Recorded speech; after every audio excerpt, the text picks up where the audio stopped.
Mga idol, gusto niyo ba ma-experience ang napakagandang resort na ito? For only at 1,249 per pax, ay maaari ka na mag-stay dito for overnight. Bukod pa dyan, lahat ng amenities nila dito ay meron kang access. Kung may kasama kayong mga kids ay okay na okay din dito dahil meron silang swimming pool na pangbata. Kapag naka-stay kayo dito ay hindi kayo maboboring dahil napakarami yung pwedeng gawin ditong libangan. Katulad na lamang ng paglalaro namin ng billiard table. Kung kayo naman ay mahilig maglaro ng basketball ay meron din sila ditong half court na pwede nyo paglaruan. Kung mahilig ka din naman sa dartboard ay meron sila dito.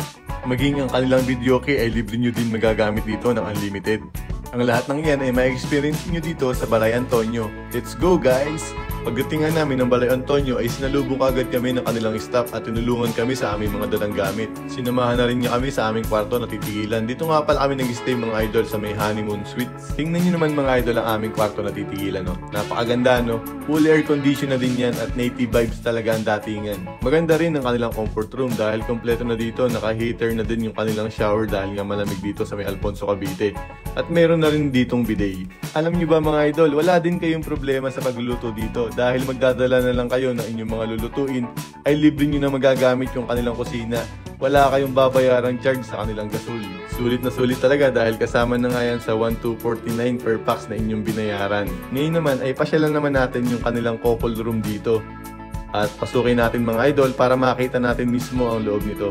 Itong kubuhan is may capacity na 4 packs at pagbukas mo nga dito, ay makikita mo na agad kung gaano kaganda ang loob nito. Napakalilinis ng kanilang mga mattress at ang kanilang kama ay napakalambot at native na native talaga ang dating. Dito sa Balay Antonio is madaming kubo houses na pwede nyong rentahan. Kaya lang hindi ko mapapakita sa inyo lahat dahil may mga naka-stay ngayon mga idol. Dahil nga sa angking ganda nito, marami talagang bumibisita dito sa Balay Antonio Resort.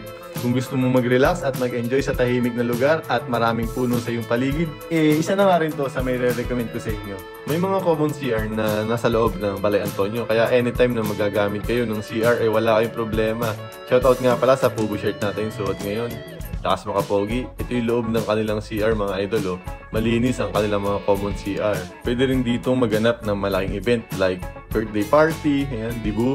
Dahil may space ang Balay Antonio na kaya mag-accommodate ng madami.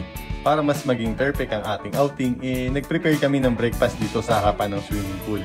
At dito nga, kitang-kita mo talaga ang ganda ng paligid.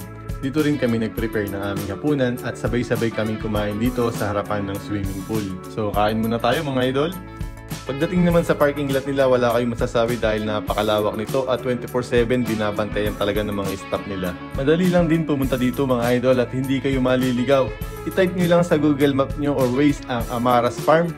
At pagdating nyo ng Amaras Farm, may makikita na kayong mga signboard ng Balay Antonio at doon na kayo mismo dadalhin yan.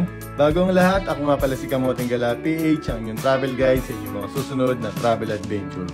Muli ay salamat sa inyong panonood at magkita-kits ulit tayo sa ating mga next and travel adventure. Ride safe!